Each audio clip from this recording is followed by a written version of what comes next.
Hello, dear farming community. My name is Tionge Kacheche, and welcome to yet another special edition of the AgriTalk Africa, featuring the Agriculture and Cooperatives Awards nominees.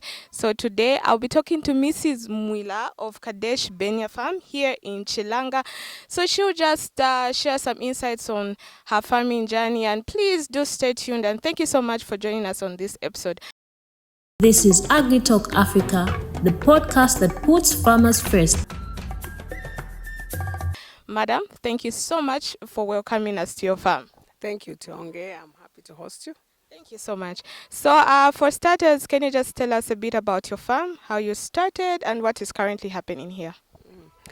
So, I started my farming journey a long time as a child because my grandparents were living on a farm. So, each time we closed school, we would go there and I would participate actively in the farming activities. So, I generated an interest. And when I grew up, I had my family. I reached a stage where we had to move to live on a farm as a family. So when we got this piece of land, which was at that time um, basically for just growing maize, when we moved in, built a house there, then I thought, oh, there's a lot of land. So I started vegetable growing. I also started a bit of livestock. Yeah, and my motivation really comes from my grandparents. Okay, amazing. And then for the activities, I did notice there's quite a number of things happening here. There's crops, there's livestock. So maybe you just highlight on what types of livestock you keep and maybe how you decided to keep these. Is there a specific reason? Okay, so yeah, livestock, we can start from the cattle. So I am keeping some dairy cattle which produce milk, and we supply our milk to Mapepe Dairy Cooperative. And also I produce a lot of some meat apart from the dairy, from the cattle. We also have a few for meat. At least every month we do have a slaughter time where we sell meat, but also the beef that we slaughter, I also dry it because I have an interest in sustainable food production, meaning that I like to add a bit of value and also to increase the period of how long the food can stay. So, and that's why I dry some beef. I also do the same for goats. I keep some goats and sheep, as you have seen. Yes. Apart from that, I also keep some poultry activity going. I maintain a fleet, a good breed of village chickens. I also do free range chickens, which are specifically neither village or other, but they are free range. They scavenge and they are quite tasty. And I also do quails. Quail meat is very tasty as well, and I also actually incubate the quail eggs. I also sell the eggs, and the quails that I produce, I also keep a parent stock so that I maintain the cycle. I have both solar and electric incubator, so I incubate them myself. And also that obviously provides a constant supply of food for my family, but also I do sell. I have customers that always, periodically, every week I supply vegetables, poultry products, and so on and so forth. I also keep pigs, so I maintain a piggery. Where again, I have now acquired equipment to start making sausages. So very soon we will be having our sausages on the markets, which, as I mentioned, that we would like to add value to whatever we have. We've also got rabbits. We've got guinea pigs. So, yeah, we've got that variety. And for the crops, what kind of crops are you growing? Maybe you also highlight that. Yes, crops. I have also gone into spice growing. So we are growing mint, we are growing coriander, parsley, we are growing turmeric, and we are also growing other vegetables like rape, Chinese cabbage, We are quite organic most of the time. We use what we have on the farm, so we use a lot of local manure from the chicken run, from the what is there on the farm, and we also do a lot of bogashi. We collect the dry leaves. Yes, and we also have the traditional or the indigenous vegetables like wondwe, chihuahua, lumanda, um, kalembla. Those are quite a good feature on our farm, and we are just preparing a lot of land now to start planting after the rain season. With all that said, what are some of the challenges that you're facing as a farmer? Challenge number one currently is the issue that we don't have enough power supply. As you know, there has been the load shedding program going on. So watering now that the rains are gone is quite a challenge. However, our plans are to acquire some solar pumping systems so that we can manage to continue, watering. So power, also feed making. So as you have seen, we've got a milling plant where we make our own feed, because with a lot of livestock you need to have enough feed all the time. So we grow the soya, we grow the maize, we grow the sunflower, and then we can make our own feed. But without power, it's a challenge. So power is quite a challenge number one, because with it we can pump water, we can mill the feed, we can do a lot of things, and we can also process.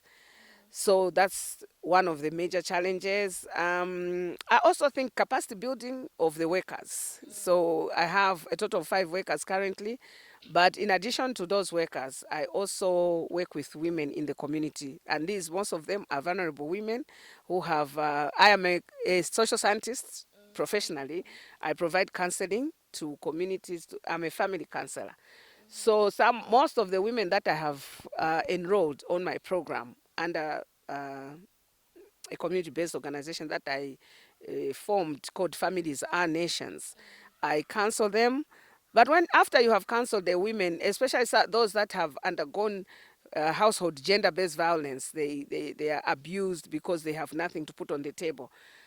So I came up with a program to empower them with a skill. So I provide skills development to women and young people, youths, including those girls that have fallen out of school because of teen pregnancies, some of them child marriages. I am an advocate against child marriages and gender-based violence in other forms.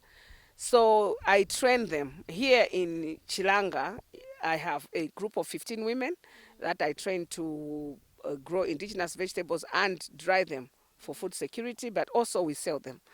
I also train them and next week I'm starting a program of training them in making organic mushrooms. We will be growing them. I showed you the shed which we are making. We are starting on the 3rd. We are going to train them, and they will be producing the mushroom, but that makes them gain a skill. In addition, they are able to provide for their families and also to just develop themselves. They have to develop. They have a capacity to become better people in the community.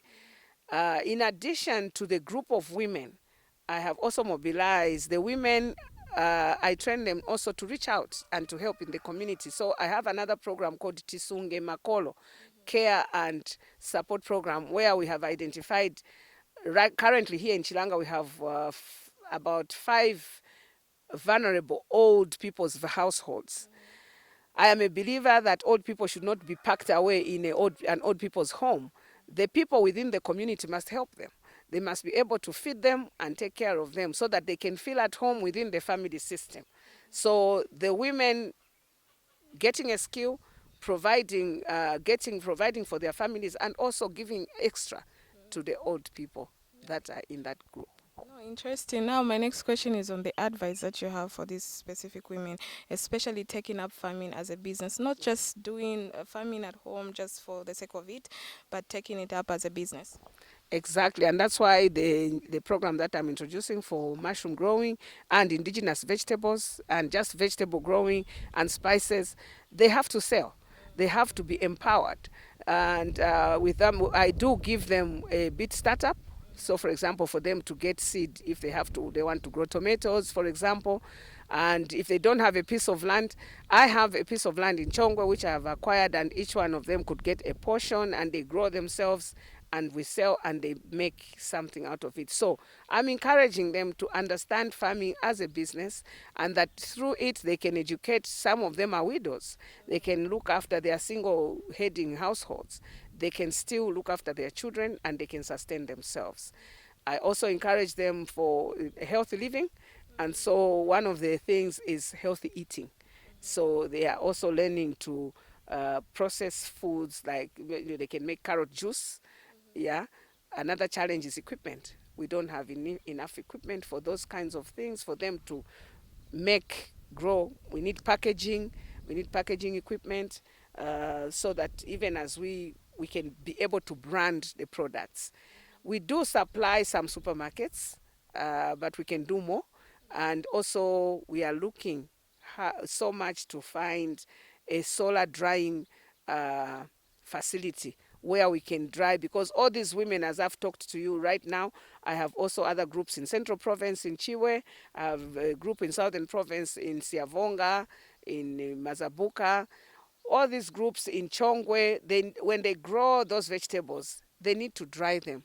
Solar drying is very useful. So we are looking for a um, um, machinery that can solar dry vegetables, fruits, and we can then package them, and we can sell. They can even go to outside the country. As I said, I'm a member of the African Women Entrepreneurship Program, which is focusing on value addition. And so again, these women groups are subject to be brought onto the program to value addition of whatever they grow, then we can export. Okay. And having noticed that there's quite a number of things going on here, and you being a mixed farmer, how do you think, or rather from your experience, how important it is for farmers to have more than one agricultural activity happening, not just focusing on crops, but diversifying to other enterprises? I think diversified farming is the way to go. I have benefited from it myself. So there is no time during the year that I have nothing to sell. So when you diversify, you can be able to sell something all the time, because some crops are annual, they are seasonal. But again, for me, what is working in diversified farming is that I have manure from poultry, which I use in my garden. And I have also the cattle that need feed, the pigs. I grow soya, I grow sunflower. That also is a feed them. So, and by the way, I have also registered with the Chilenga Agriculture Department to grow fodder, to grow, stock feed. So that is also another area that I am diversifying into, because we need feed. And I think one of the high costs of livestock farming is feed. And also, when you are able to grow your own feed, you lessen the costs of production. Also, you have good animals.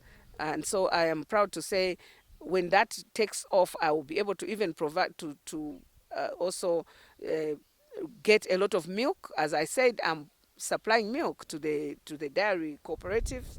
You need a lot of feed for that. So diversifying is the perfect way, because you have something every time. Not to talk about your own home. In my home, I don't like eggs. I showed you I'm doing layers. I don't like eggs. I don't buy eggs. I don't buy milk. I don't buy beef. I don't buy chicken. So I don't know what I have to buy. Even sunflower, I am hoping that as we continue growing, we can also start making sunflower oil. Or whatever vegetable oil. So in everything, it is good to be able to be self-sustainable. I have an advice for women. I think that a lot of women sometimes give up when they don't have many resources. You can just start with your backyard. You can grow something. You can grow 2 beds of cabbages, 2 beds of onions, 2 beds of tomatoes. Just don't say you cannot grow, because I believe that the women are the backbone of the family. Make sure there is enough food. And don't always depend on your husband or someone to give you money or a job. Even that woman who is working in the office, you must have a backyard garden. I am a professional woman, even as you have seen what I am doing. I am a professional woman. I have a degree in social sciences. I am a social scientist. So on paper, I have work, but also my hands must work. And the Bible says that he blesses the works of my hands. So all that you have seen, I work myself. I vaccinate my animals. I plant. I make my hands dirty. And then when you find me in the office, I'm another person, the same person. So what I'm saying, we are able to do a lot of things, diversify, diversify, diversify. Amazing, amazing. And now coming to the vision, what's the vision for Kadesh Benia Farm? Kadesh Bania Farm, we would like to be able to produce more of what you have seen: poultry, beef, small ruminants, vegetables, spices, and now we are going into processing. So we are adding value to whatever we are producing. We are processing. We'll also be making. I showed you some yellow maize, red maize. We are also going into processing maize into porridges. So we are growing. So in 5 years' time, Kadesh Bania will be, actually, we came up, my children, we sat and with my grandchildren. By the way, I'm a grandmother. And my grandchildren, whenever they close, they come here, I teach them farming. Each one of them has got one female cow. So they will be milking. And so I want to encourage families that train your children. Don't wait for them to get degrees and work in an office. The employment terrain is dwindling. So children might not be able to find white-collar jobs, but they can work on the farm. So my grandchildren are already in that. So I'm teaching them.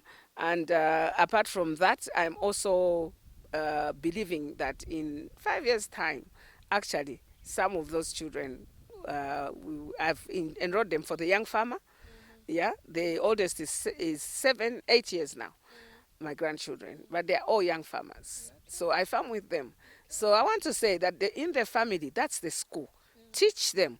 Teach your children. Then the nation will be a better nation, because we won't have this issue of unemployment. There is no unemployment. If you yourself, you have a farm, you have an establishment, you employ yourselves. Employ your children, employ your grandchildren, like I have done. So I feel that we are all able, we can capacitate ourselves to a better nation. Developing our nation does not belong in the formal sector. We need to work in the fields, and agriculture is a thing. No, thank you so much, Mrs. Mwila, especially for having taken your time to have us here and being part of this episode. No, thank you so much. Anything else you would like to say? I appreciate this opportunity, and I just want to urge everyone participating that in such an event, all of us are winners, because we are doing something and we have different stories. I have my own story to tell, and I just want to encourage everyone out there who will be able to see what we are doing to take a leaf, to do something. Don't feel that you are not capable. Everyone can start somewhere. Thank you so much. There you have it, dear viewers. Thank you so much for joining us on this interview, and also thank you so much for watching. I'll see you in the next episode. My name is Tionge Kacheche. Bye. This is AgriTalk Africa, the podcast that puts farmers first.